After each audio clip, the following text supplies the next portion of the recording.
ikollok program dirett u ma ssibx ftit ħin għat-telespettaturi ta' Anteżis. Fil-fatt qed naraw kif nagħmlu biex b'xi mod ieħor kważi ta' kuljum nitkellmu ftit magħkom u hekk ħanerġgħu nagħmlu llum. Però biex naslu għalija irridu naraw ftit, intom tkunu bagħtu SMS li nfakkar li ma jqum xejn huwa il-mod tradizzjonali kif inti tibgħat SMS, ġifieri jew skont il-kuntratt ma jqum xejn jew forsi ftit ċenteżmi u aħna ta' kuljum nitlu naraw isem literalment kombinazzjoni nċemplu jekk il-persuna tkun komda li tingħaqad magħna allura nagħmlu t-telefonata. U hekk għamilna propju illum u allura ħanitkellmu ma' xi ħadd li qiegħed magħna. Għandna lil Josephine. Josephine, kif inti? Hello, Kif? Qed nieħu gost inkellmek, Josephine. Ġieli tkellimna fil-passat? Mela, ġalba. Kif? ġarba kellemtek, ilu naqra. All right, okay. Imma qed nieħu gost li qed inkellmek, Josephine.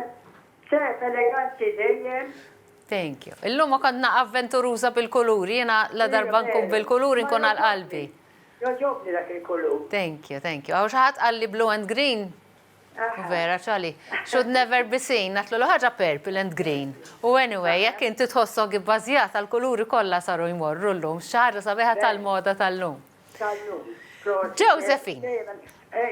Aħna llum għandna l-logħba fejn illaqgħukom ma' personalità. Illum għandna lil Debbie Sherry, u lil Debbie orejnija ritratt.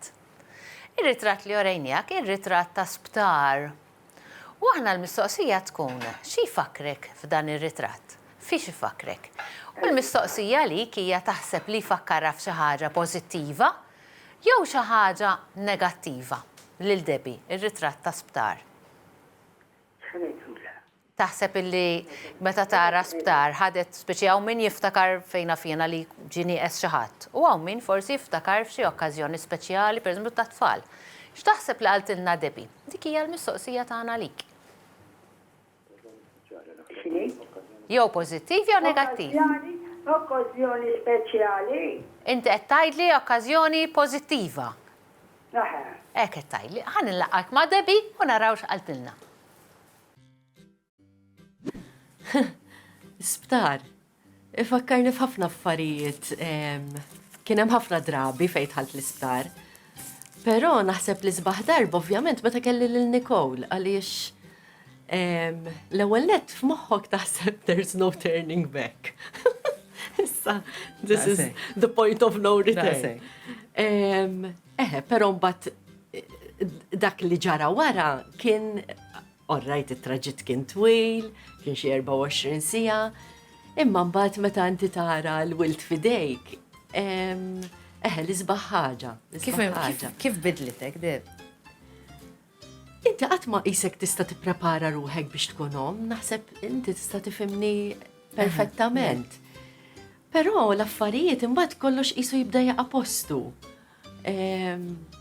U hija li sbaħ ħaġa naħseb jien li qatt ġrat f'ħajti il-fatt li kienet ix-xewqa tiegħi dejjem li nsirhom.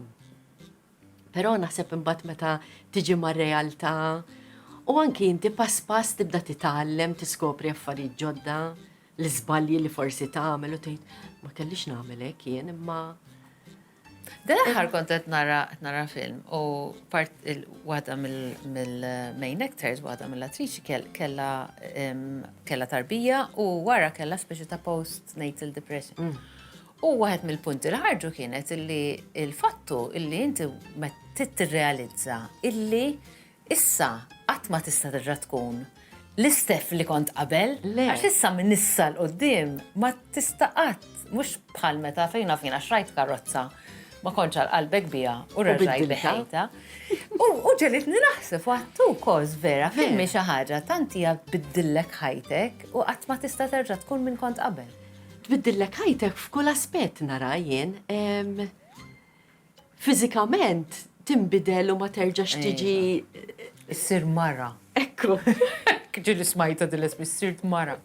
Mentalment ukoll, inti tibda tħoss ċertu responsabilta jekk forsi qabel jinnaf, rrid toħroġ u domt u ma kellekx ħsibijiet.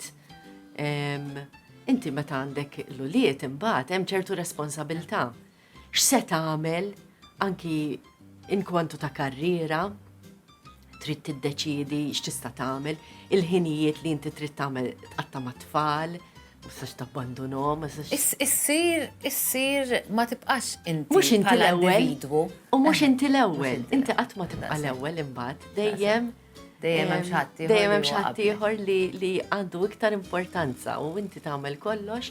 Jien naf anki jien l-iktar ħaġa li timpressjona, l-iktar ħaġa li nippenikja meta tara l-tfal ma jifilħux, aħjar int Vera. mill-tfal, għax inti tħossok trid tagħmel kollox, u ma tistax. Vera. Allura, l-isptar, dik l-aħjar ħaġa li tieħu mill-isptar. U lew rasib li ħaġa sabiħa pozittiva jarek. Eżatt. Bis però nieħu spunt żgħir, nirringrazzja għal dawk kollha li jaħdmu fl-isptarijiet għaliex verament jien nħoss li aħna f'pajjiżna x-xurtjata ħafna. Il-kura li ssib u il-care. Id-dedikati. Dedikazzjoni kbira. Grazzi mill-qalb.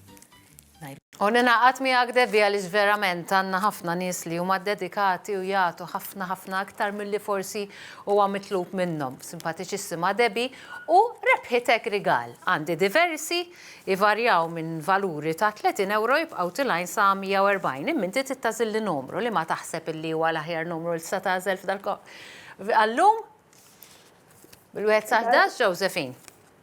Xinu marta? Għandi rigali, għażel rigali, għax għandi ħafna differenti. Il-numbers.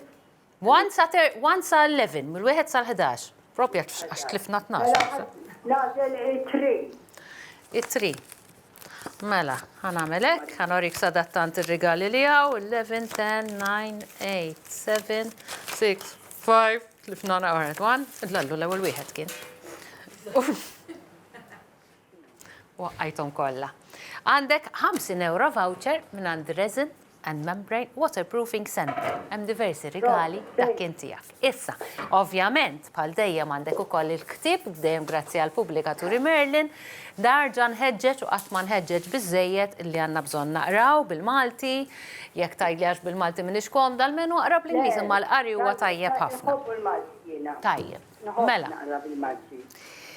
Illum ħanżidilkom 100 euro voucher oħra, dejjem grazzi għal bonds, dan huwa 100 euro voucher tal-prodotti Oikos li huma prodotti zebba dekorattiva, jien ħanitfaħħa hawnhekk, jiġifieri qegħdin fuq 500 issa, daħal hemmhekk fis-sejf, però tittajli l-4 numri li b'mod maġiku jekk inti jkollok sejf id-dar kulħadd ikollu 4 numri, dan huwa sejf bħal jista' jkollok id-dar tiegħek, imma tittamel l-4 numri tarfaħħom biex jinfetaħ.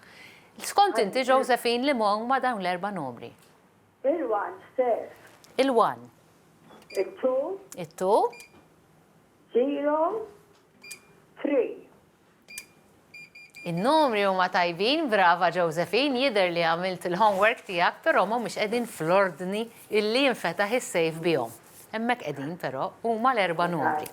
U ġala darba tkellimna dwar xi ħaġa ta' sikurta, allura naddi biex naraw jekk għandekx il-possibilità li tidħol finalista għal-bib tagħna, il-bib tal-azzar, il-Maximum Security Door, grazzi għal Dem Company Limited, valur ta' 1500 la jintrebaħ fl-aħħar tal-istaġun.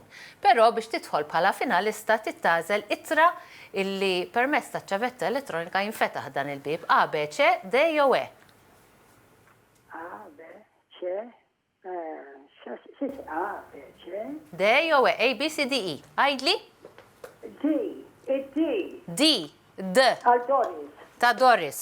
Jidir li miex it-tajba, le, xelet waħda biss, kella tkun il-B, il-blu jek mux sejra zbar.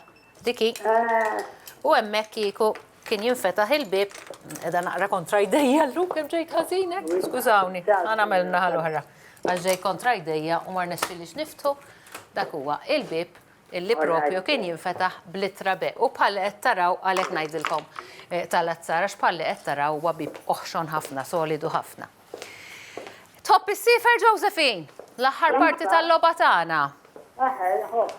Top, mellejja ħanaraw kien dendlux mal-bagalja, ħanorruk l-ittra, narruk il-pajjiż mħawwa tagħna U għarak taqtaw sħalli nkunu nistaw ndendlu il-pajis assoċjat miegħek u fl-aħħar fil-fatt fil-bidu ta' Diċembru naraw min ħajkun jew tkun ir-rebbieħa li tmur is-Serbja għal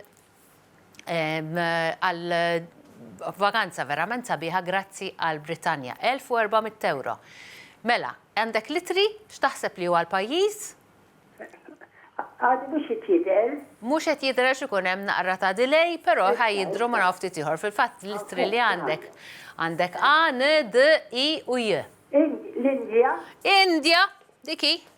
Il-pajjiż tagħna hemmhekk bil-bandiera tal-Indja wkoll biżgur ma nagħmlux xi żball u kif nagħmlu meta nkunu ħansifru aħna ndendlu l-isem u propja inti edha mdendla mal-bagalja. Il-bagalja tibqa' tiegħi ma ntijilkomx. Mela, inti finalista fil-bagalja, jiġifieri finalista l-vjaġġ, kompli segwina x'umbagħad f'Diċembru aħna nkunu rridu ntella wieħed minnhom u għandek ukoll ir-rigal. Issa nikkomunikaw miegħek kif inti tista' tagħmel anke ħabba l-ktieb, Josephine. Okay. Grazzi immens u grazzi tal-SMS tiegħek. Prosit, Steph. Grazzi immens, napprezza. Thank you. Il-pija tal-ġurnata tajba u l-pija tal-ġimgħa tajba, għadna kif bdejn oħra kalla jrid. Rilek ukoll u kulħadd. Thank you. Bye. Il-mistieden li għandna issa ħankellmuh naqra bil-lingwa Ingliża li bħalissa qiegħed iżur il-pajjiżna. Huwa I know I'm saying it right. Macie? Maci. Maci Maci, yes. Perfect. Almost perfect. and Pawelski. Pawełczyk.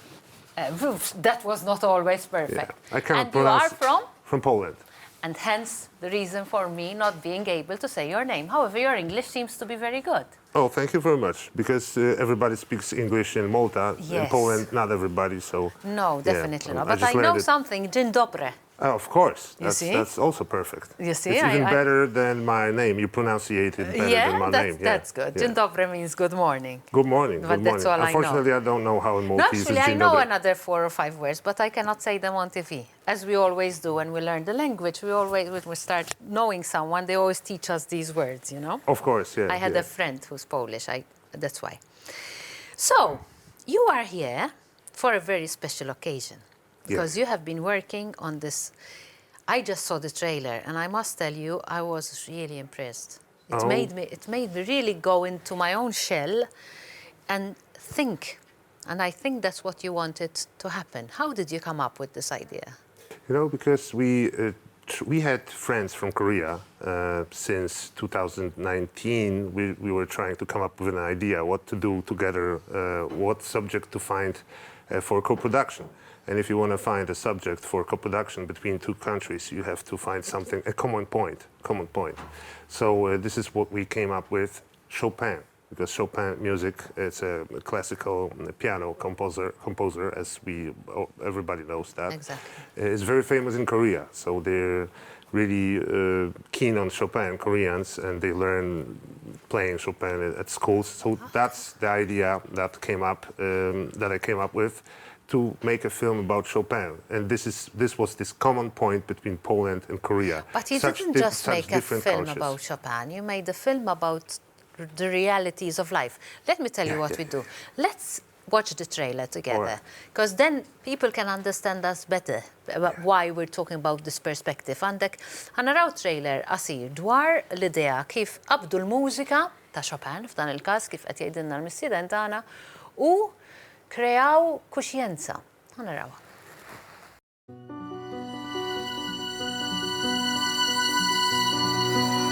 Music is such a powerful tool. You can heal yourself with music.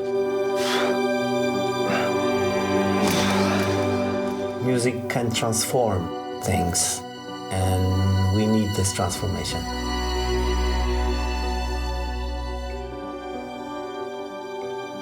Music can bring peace. It's a good side of humanity.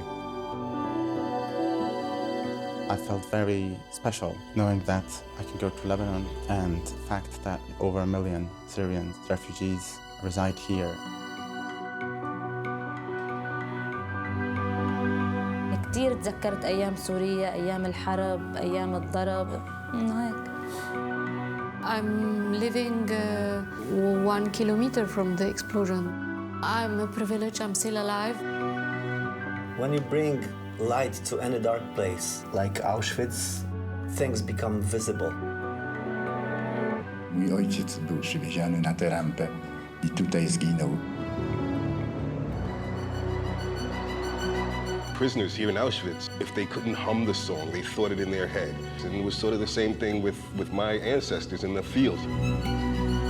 One day, the world will disappear. 거죠. 아까 입구로 들어올 때부터 바로 이 다리를 보는 순간부터 가슴이 뭔가가 뭉클하더라고요.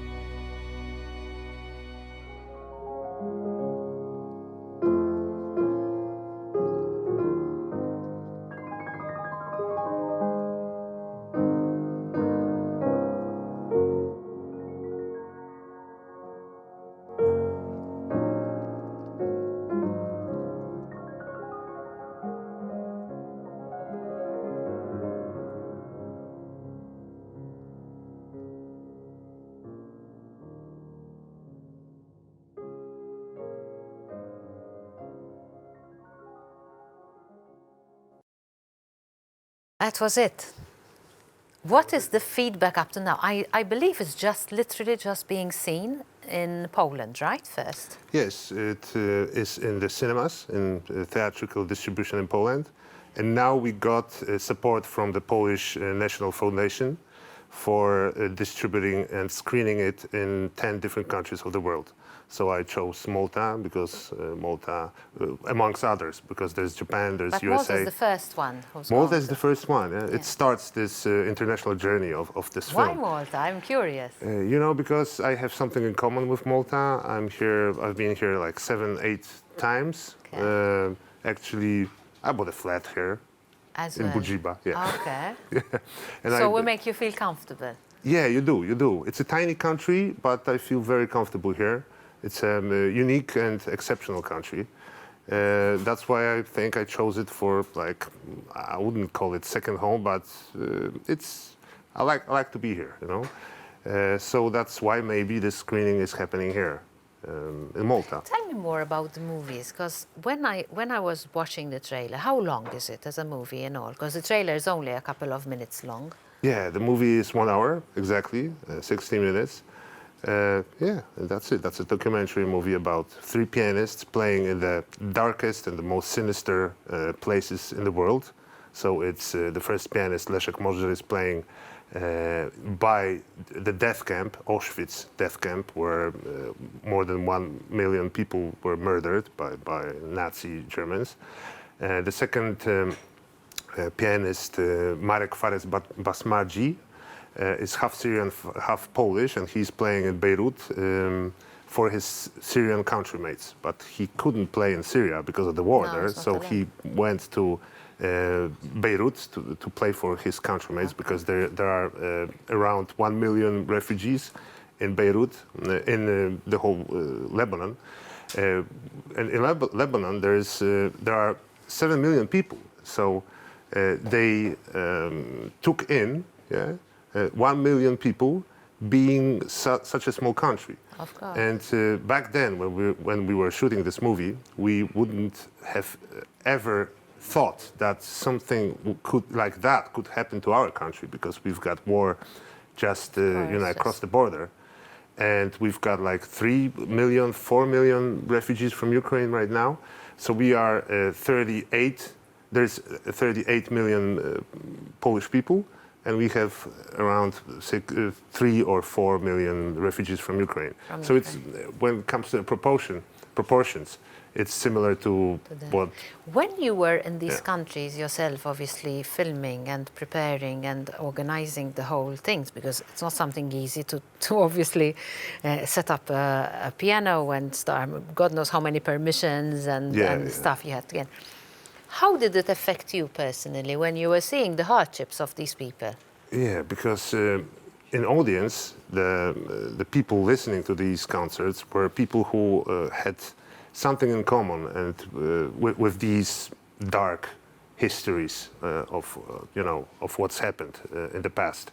So I saw emotions. I saw that the Chopin music touched them deeply. Some of them were crying, and everything is shown in this movie at the end, because this movie is telling the story of the journey of these pianists, the journey that they had to take to play at the end. So the concert, so the very concert is just 5 minutes at the end, and the movie is about their journey. But the concert is like something, it's a reward for watching. You watch this and you wait for what will happen, to see how music can heal and how music can affect such dark places, you know, the darkest places in the history of humankind, I think. Of course. And that is how you touch the people's hearts, because obviously when you see the emotions and when you see somehow that people just let go, just listening to the music, and they felt they could let go of their emotions, is incredible. Yeah, because there were people, for example, there was one man whose father died exactly there by the Auschwitz death camp, and the concert is at the Judenrampe, at the place where there was selection of Jews and Romani people and other nations, and one were selected to go to work, and the others were selected to go to die, to gas chamber, for example. So one was told to... Yeah, his father was selected to go and, you know, for death, and he is there listening to this performance, and he... I won't say what happens. I invite everybody for the screening. Tell me where we can watch it for a short time. How can we watch this movie? It's possible to watch tomorrow in Valletta at Spazio Creative. Yes, St. James. Yes, it's Spazio Creative. It's also St. James Theatre. St. James. Oh, yeah, probably. Yes. I know it as a Spazio Creative Cinema. At 7:30, and I'll be there in person. Also answering questions on a panel, questions and answers panel after the screening. So there will be representatives of Polish embassy as well. And the panel will be led by Monika Jarosińska. She's a Polish actress and singer living in Malta. Okay, that's so it'll be a great event. And the next screening, another screening, will be on 11th of November. Okay, but then by then you would have left. Yeah. There will be no I thank you for choosing Malta to screen it. It's beautiful. I mean, I really want to see how I'm going to make it to come and watch it myself. I don't know, when it really moved me. It really touched me. Let me know. It's tomorrow, and I hope I can make it. And thank you for choosing Illu Mustaf to come and talk about it as well. You see, as well. So all in all, I thank you, and I wish you a lot of luck. Thank you. More for even what the new projects are coming up. Oh yeah. So I'll attempt my luck again. Marcia, thank you. See, I kind of said it right. Yeah, Okay. almost perfect. Almost perfect. Waqfa qasira baqalna ħafna.